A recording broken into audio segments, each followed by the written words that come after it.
Hi, boys and girls. So, we have been talking about polygons, and if you remember, a polygon has to have straight sides and has to be a closed figure. It has to be, they call it a plane figure, not plane like an airplane, but plane as in on a flat surface. It can't pop up like a cube can. So, the word polygon, this prefix means many.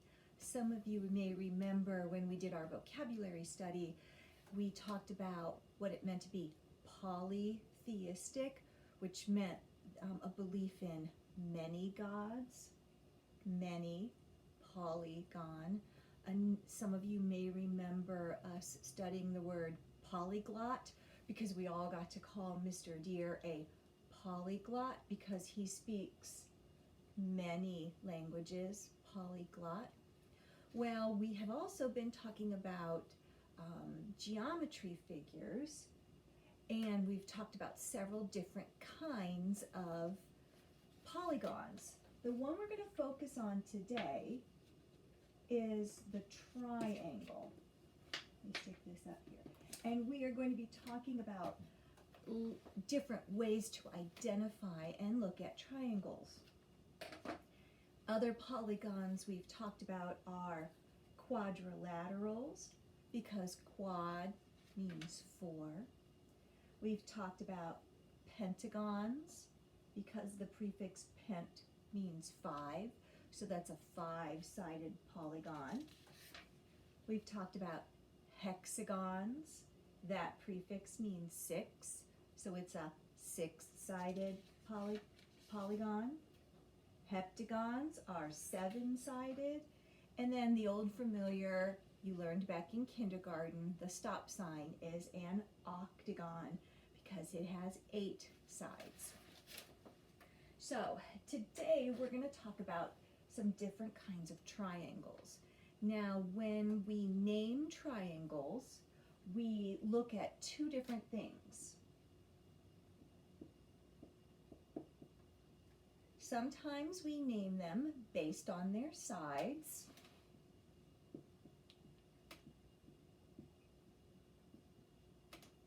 And other times we name them based on their angles. So let's start with naming them based on their sides. This was in your 4th grade math book, so because I went back and checked, so this may sound kind of familiar, but you haven't done it in over a year, so you may have forgotten it. The first kind of triangle I'm going to draw is a triangle that has 3 congruent sides. 1, 2, 3. All sides are congruent, so that's called an equilateral triangle. Equilateral.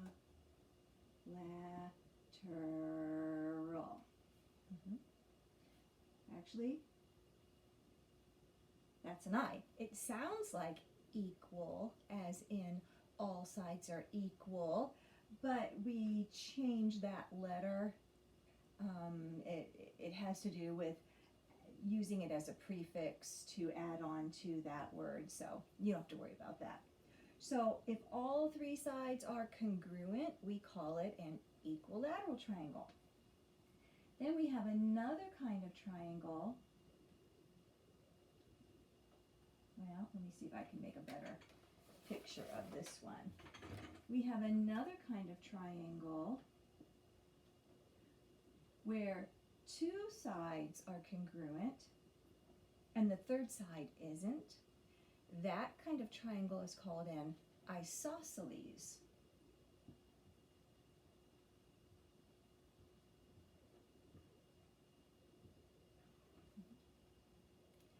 We have a 3rd kind of triangle where none of the sides are the same.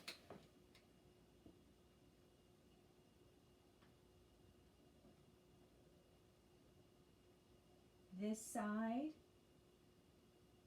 is different from this side, which is different from this side.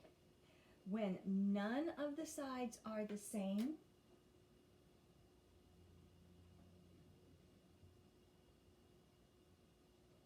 We call that a scalene triangle, scalene.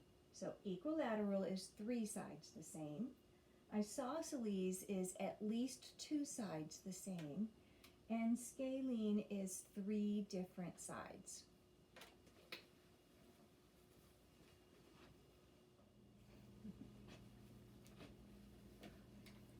So next we are going to classify triangles by their angles.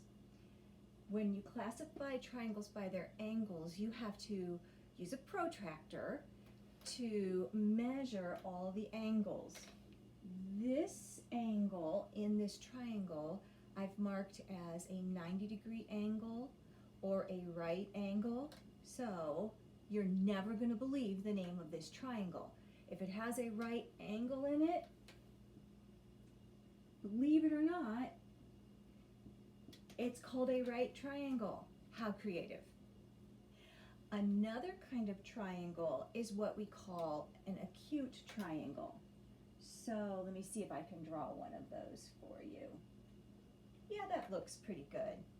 Let's say that this angle is about 30 degrees, and let's say that this is about 70 degrees, and then let's say that this is about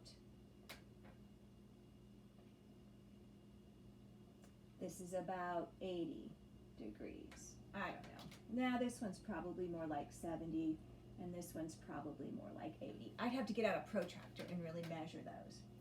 If all the angles are acute angles, that means less than 90 degrees. You won't believe what this one's called. Yeah, that's right. It's called an acute triangle because all the angles in it are acute angles, so it's called an acute triangle. Now, there's one more triangle that's named by its angles, and it's named for the obtuse angle that might be in it.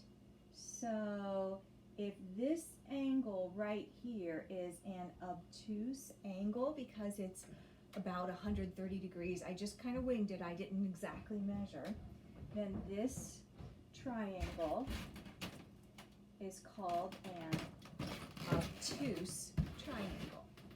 So we have named triangles by their sides, and we have named triangles by their angles.